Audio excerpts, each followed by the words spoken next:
মদ খাইতেছি, পেন্সিলের খাইতেছি, এরপরে ইয়াবা খাইতেছি, যেটা আমার আপনার নেশা হয়ে গেছে। পেন্সিল সিগারেট ধরে 3 প্যাকেট 4 প্যাকেট খাইতে হয় না, আরো কত সিগারেটের নাম।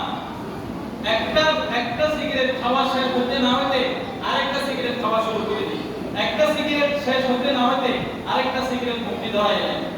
আসলে এরকম পান একটা এখন মুখের ভিতরে শেষ হয় নাই, আরেকটা ঢুকে দিলাম, একটা শেষ হয় নাই, আরেকটা ঢুকে দিলাম। কেন আপনি এরকম কেন খাইতেছেন? পান এটা কি আপনার শারীরিক শক্তি আনতেছে?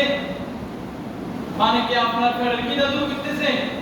হবে কোনটা আমার নেশা হচ্ছে, কোনটা আমার বদভ্যাস আপনি বুঝবেন।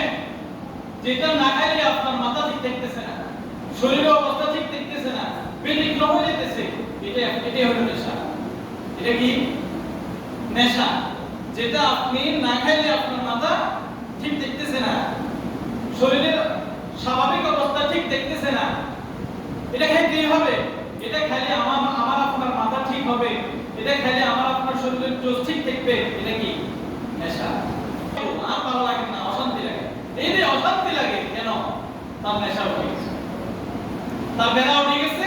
বেলা থামানোর জন্য তাকে 500 টাকা যে কোনো মূল্যে আল্লাহ রাসূল সাল্লাল্লাহু আলাইহি ওয়াসাল্লামের কাছে একজন সাহাবী এসেছে, যখন ইসলামের প্রথম যুগ, এখন বর্বরতার যুগে থেকে আল্লাহ রাসূল যখন মাত্র নবুয়ত পাইছেন, আল্লাহ রাসূলের কাছে আসে বলতেছেন, হুজুর মদ সম্পর্কে আপনি কিছু বলেন না, যে নেশা জাতীয় দ্রব্য যেগুলো মদ, এগুলো সম্পর্কে কিছু বলেন, এগুলো তো প্রচুর অ্যাভেলেবেল, বন্ধ হচ্ছে না, কিছু বলেন। আল্লাহ পাক রব্বুল আলামিন সূরা বাকারা 229 নম্বর আয়াত নাযিল করেছেন। কি বলছেন? ইয়াসআলুনাকা আনিল খামরি ওয়াল মাইসির কুল ফীহিমা ইসমুন কাবীর ওয়া মানাফি'ু লিন-নাস ওয়া ইসমুহুমা আকবারু মিন নাফইহিমা। ওই ছোট বাচ্চার মতো মায় আস্তে আস্তে বন্ধ করে। আল্লাহ রাসূলের কাছে যখন সাহাবীরা আসে জিজ্ঞাসা করতেছে, আল্লাহ পাক রব্বুল আলামিনের পক্ষ থেকে কোরআনে কারীম নাযিল করে দিয়েছেন। আল্লাহ রাসূলকে বলতেছেন, হুজুর আপনার কাছে আপনার সাহাবীরা আসে জিজ্ঞাসা করবে মদ সম্পর্কে, জুয়া সম্পর্কে জিজ্ঞাসা করবে। ইয়াসআলুনাকা আনিল খামরি ওয়াল মাইসির, মদ এবং জুয়া সম্পর্কে জিজ্ঞাসা করবে আপনার সাহাবীরা, তো আপনি তাদেরকে বলে দেন ইয়াসআলুনাকা আনিল খামরি ওয়াল মাইসির কুল ফীহিমা ইসমুন কাবীর। এগুলা তোমাদের জন্য মারাত্মক আকারের গুনাহ, মারাত্মক আকারের গুনাহ। কুল ফীহিমা ইসমুন কাবীর, মারাত্মক আকারের প্রচুর পরিমাণে এটা গুনাহ। আল্লাহ রাসূল সাল্লাল্লাহু আলাইহি ওয়াসাল্লাম বলেছেন, ইয়াশরাবুল খামরু উম্মুল ফাওয়াহিশ, মদ পান করা সমস্ত গুনার মা হলো মদ, জুয়া, নেশা। পৃথিবীর বুকে যত গুনাহ আছে, মানুষ যত গুনাহ করে সব গুনার মূল হলো নেশা, উম্মুল ফাওয়াহিশ বলছে। যত পাপাচার আছে, গুনাহ আছে, অন্যায় কাজ আছে, সবগুলো অন্যায় কাজের মূল হলো মদ পান, জুয়া মানে নেশা। আল্লাহ রাসূল বলছেন, আল্লাহ রাসূল বলছেন, এখন এটা যখন নাযিল হয়েছে, সাহাবায়ে কেরামের মধ্যে থেকে মোটামুটি 3 ভাগের 1 ভাগ মদ খাওয়া কি করে দিয়েছে? ছেড়ে দিয়েছে। তো এটা যদি খাইলে যদি গুনাহ হয়, পাপ হয়, এটা কেন খাও? সাহাবায়ে কেরাম মদ ছেড়ে দিয়েছে, 3 ভাগের 1 ভাগ ছেড়ে দিয়েছে মদ খাওয়া, জুয়া খেলা। এরপরে কিছুদিন পরে একজন আল্লাহ রাসূলের সাহাবী, তার বাড়িতে কিছু ওলিমা মানে দাওয়াত হয়েছে আর কি, আমরা দাওয়াত করি না মানুষকে, এরকম খাওয়া দাওয়ার আয়োজন করছে। করার পরে আমরা খাওয়ার পরে কি খাই? আসি খাই না, কোকা-কোলা খাইতে, মদ খাইতে, এই নেশা দ্রব্য জাতীয় এগুলো তারা খাইতেন। তখন এখন একজনে খাওয়ার পরে তার মাথা ব্রেন আউট হয়ে গেছে, মানে সে স্বাভাবিক অবস্থা আর নাই। একজন জায়গাতে খাই, ওখানে উঠে গেছে লোকেরা, আরেকজনের অবস্থা খুবই খারাপ। তো খারাপ হইলেও কিছু ভালো আছে না, খারাপ কাজও করে, নামাজও পড়ে, আছে না? হ্যাঁ, তো এখন ওই ব্যক্তি মদ খাওয়ার পরে গেছে নামাজ পড়তে। কোথায় গেছে? নামাজ পড়তে গেছে। নামাজ পড়তে যাওয়ার পরে ঘটনাক্রমে ওই ব্যক্তি আলহামদুলিল্লাহ পড়ার পরে সূরা কাফির পড়ছে। কি পড়তেছে? কলিয়া একটু খেসালো না? আমরা তো সাধারণত কলিয়া পড়তে আনতে দেই। এখন ওই ব্যক্তি যখন কলিয়া পড়ছে, লা আ'বুদু মা তা'বুদুন, আছে না? আপনারা যার ইবাদত করেন আমরা তার ইবাদত করি না। ওই ব্যক্তি মদ খাই না, নামাজ পড়তে আসছে, ওই ব্যক্তি পড়তেছে নাহনু না'বুদু ওয়া মা তা'বুদু, মানে তোমরা তার ইবাদত করো আমরা কি করি তার ইবাদত করি, তোমরা বুত সিন ফেরত দেবতা এগুলো পূজা করো তো আমরাও কি এগুলো পূজা করিনি। তো ওই ব্যক্তি নামাজের ভিতরে দাঁড়াইয়া যখন এটা করতেছে নামাজ থাকবে না। নামাজের শব্দে যদি ভুল হয় নামাজ ভাঙি যায়, অর্থে যদি ভুল হয় নামাজ কি হয়ে যায় ভাঙি যায়। তো ওই ব্যক্তি যখন মক্কায় যখন এগুলো করতেছে এখন কি করতেছে তার মাথা তো ঠিক নাই, করতেছে তাই মক্কা করতেছে।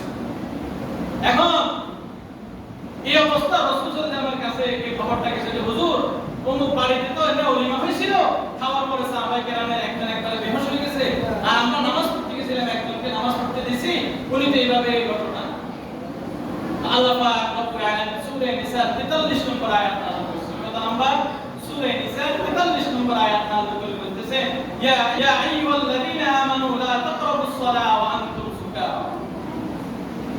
সূরা নিসা 43 নম্বর আয়াত নাযিল করে আল্লাহ পাক রব্বুল আলামিন রাসূলকে জানাইছেন রাসূল আপনি আপনার এই সাহাবায়ে কেরামদেরকে যারা এই নেশাগ্রস্ত অবস্থায় থাকে এখনো নেশা করে প্রথম নম্বর আয়াত নাযিল হওয়ার পরেও তারা এখনো শুনতে পারে না তাদেরকে আপনারা বলে দেন যখন তোমরা কিছু খাওয়ার পরে বা নেশা করবে নেশাগ্রস্ত থাকবে তোমার ব্রেন ঠিক থাকবে না, তুমি কি বলতেছো তোমার এখনো হুঁশ নাই, স্বাভাবিক অবস্থায় নয় তুমি ততক্ষণ পর্যন্ত নামাজে দাঁড়াইও না। লা তাকরাবুস সালাহ ওয়া আনতুম সুকারা, যখন তুমি নেশাগ্রস্ত অবস্থায় থাকবা তুমি নামাজে দাঁড়াইও না। যদি নামাজে দাঁড়াও নামাজের অবস্থা ঠিক থাকবে না, নামাজ 12টা বেজে যাবে। এটা কত নম্বর আয়াত? সূরা নিসা 43 নম্বর আয়াত। 2 নম্বরে আল্লাহ পাক রব্বুল আলামিন মদকে নিষেধ করার জন্য, নেশাকে নিষেধ করার জন্য, হারাম করার জন্য 2 নম্বর পর্যায়ে আল্লাহ এই পদক্ষেপটা নিয়েছেন। এখন সাহাবায়ে কেরামের মধ্যে থেকে তৎকালীন সময়ে 3 ভাগের 2 ভাগ মদ ছেড়ে দিয়েছে, নেশা ছেড়ে দিয়েছে। কয় ভাগ? 3 ভাগের 2 ভাগ মদ খাওয়া ছেড়ে দিয়েছে। যারা মারাত্মক আকারে নেশাখোর, মারাত্মক আকারে ব্যবসায়ী তারা এখনো ছাড়তে পারে না। প্রয়োজনে নামাজ পড়বে না, নামাজ কাজা হয়ে যাবে, নামাজ প্রয়োজনে চলে যাবে, এরপরেও তারা নেশা বন্ধ হবে না। আছে না? এরপরে আরেকজন সাহাবীদের মধ্যে থেকে 2টা গ্রুপ, একটা হলো আনসার, একটা হলো মুহাজির। যারা মক্কা থেকে মদিনায় হিজরত করছে তাদেরকে বলে মুহাজির, যারা মদিনায় ছিল তাদেরকে বলে আনসার, মানে তারা সহযোগিতা করছে। যারা হিজরত করে গেছে তাদেরকে বলে মুহাজির। তো এখানে বলেন না আনসারের দাম বেশি না মুহাজিরের দাম বেশি? মুহাজির না, মুহাজিররা গেছে। এখন যাওয়ার পরে মুহাজিররা এমন কিছু কথা বলতেছে আর কি, মানে খাওয়া দাওয়ার পরে আমরা বসে কিছু আড্ডা করি না, আরে খাইছেন ফাঁকা তো বসে কিছু গল্প গুজব করি। তো সাহাবায়ে কেরাম তারাও খাওয়ার পরে কিছু বসে আলোচনা করতেছে, তো কিছু শেয়ার কবিতা আবৃত্তি করতেছে একজন আরেকজনের। তো একজন আনসার মুহাজির সাহাবী কিছু নিজের বংশীয় অবস্থা তাদের প্রেক্ষাপট কবিতা আবৃত্তি বলতে গিয়ে আনসারদেরকে গালিগালাজ শুরু করে দিয়েছে। আনসারদেরকে গালিগালাজ করতেছে কবিতা আকারে। বাবা আপনি হিজরত করে গেছেন, আনসাররা সহযোগিতা না করলে থাকার সুযোগ আছে নি? আপনি মেহমানদের বাড়িতে গেছেন, মেহমানদেরকে গালিগালাজ করলে আপ্যায়ন করবেন না, দায় করে দিবেন। তো এখন সাহাবায়ে কেরাম আমরা কি মেজাজ সবাই সমান নেই? উপস্থিত একজনে কোটের একটা হাতি নিয়া খাস করে ওই মুহাজির ব্যক্তি, যে ব্যক্তি কবিতা আবৃত্তি করে আবেদন করতেছে, নেশা করার পরে খাস করে তার মাথায় মারি দিয়েছে। মারি দেওয়ার পরে পড়ছে নাক বেয়ে পড়ার পরে মারাত্মক আকারে জখম হয়েছে নাক। এখন এই কাহিনীটা কার কাছে গেছে? রাসূল সাল্লাল্লাহু আলাইহি ওয়াসাল্লাম দরবারে গেছে, হুজুর এমনি এই অবস্থা, নাকটা ফাটাইছে, অবস্থাটা ইনে মোটা বড় অবস্থা, কিছু কো খাবার পরে এমনি খাইছে। এখন আর তো কন্ট্রোল সম্ভব না। রাসূল সাল্লাল্লাহু আলাইহি ওয়াসাল্লাম কাছে যখন নালিশ গেল, রাসূল সাল্লাল্লাহু আলাইহি ওয়াসাল্লাম তো অবস্থা খারাপ, 2 বার তো নাজিল হয়ে গেছে আয়াত, এখন কি আল্লাহ আবার আয়াত নাজিল করবে কিনা? অবশ্যই করতেছি আল্লাহ। এদিকে ওমর আল্লাহ পাক রব্বুল আলামিনের নিকট দোয়া করতেছে, আল্লাহ আল্লাহুম্মা বাইয়িন লানা ফিল খামরি বায়ানান শাফিয়া। ওমর ইবনে খাত্তাব দৈনিক আল্লাহর নিকট দোয়া করতেছে, আল্লাহ আপনি ওমর আপনার নিকট দোয়া করতেছি, আয় আল্লাহ মদ এবং জুয়া সম্পর্কে আপনি স্পষ্টভাবে আমাদের জন্য একটা আয়াত নাযিল করে দেন। যখন ওমর দোয়া করতেছে আল্লাহ পাক রব্বুল আলামিন যখন রাসূলের নিকট সূরা বাকারা 229 নম্বর আয়াত নাযিল করে দিলেন, আল্লাহ রাসূল ওমরকে ডাকিয়ে শুনিয়ে দিয়েছেন। ওমর এখনো পরিতৃপ্ত হয় নাই। দ্বিতীয়বার ওমর আল্লাহর কাছে দোয়া করতেছেন, আল্লাহুম্মা বাইয়িন লানা ফিল খামরি বায়ানান শাফিয়া, আয় আল্লাহ মদ এবং জুয়া সম্পর্কে স্পষ্ট একটা বিধান আপনি নাযিল করে দেন। এরপরে আল্লাহ সূরাতুন নিসা 43 নম্বর আয়াত নাযিল করে দিলেন।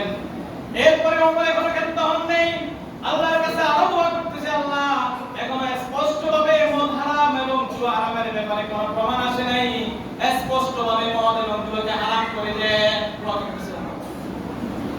এদিকে ওমরের দোয়া, এদিকে রাসূল পড়ে গেছেন পেরেশান। এখন আল্লাহ পাক রব্বুল আলামিন বলতেছেন, টেনশন করেন কেন, অপেক্ষা করেন। সূরা মায়েদা 90 নম্বর এবং 91 নম্বর আয়াত আল্লাহ নাযিল করে চিরতরে কিয়ামত পর্যন্তের জন্য মদ এবং জুয়াকে হারাম করে দিয়েছে। কত নম্বর স্টেপ? কত নম্বর স্টেপে ধাপে যায় বন্ধ করছেন হারাম? 3 নাম্বার। প্রথম নম্বরে হারাম করেন নাই, 2 নম্বরে হারাম করেন নাই, 3 নম্বরে আল্লাহ বলছেন মদ এবং জুয়া এটা হারাম। আয়াত কি? সূরা মায়েদা 90 নম্বর এবং 91 নম্বর আয়াত, 7 নম্বর পারা, 2 নম্বর পৃষ্ঠা। ইয়া আইয়ুহাল্লাযীনা আমানু ইন্নামাল খামরু ওয়াল মাইসিরু ওয়াল আনসাবু ওয়াল আজলামু রিজসুম মিন আমালিশ শাইতান ফাজতানিবুহু লাআল্লাকুম তুফলিহুন।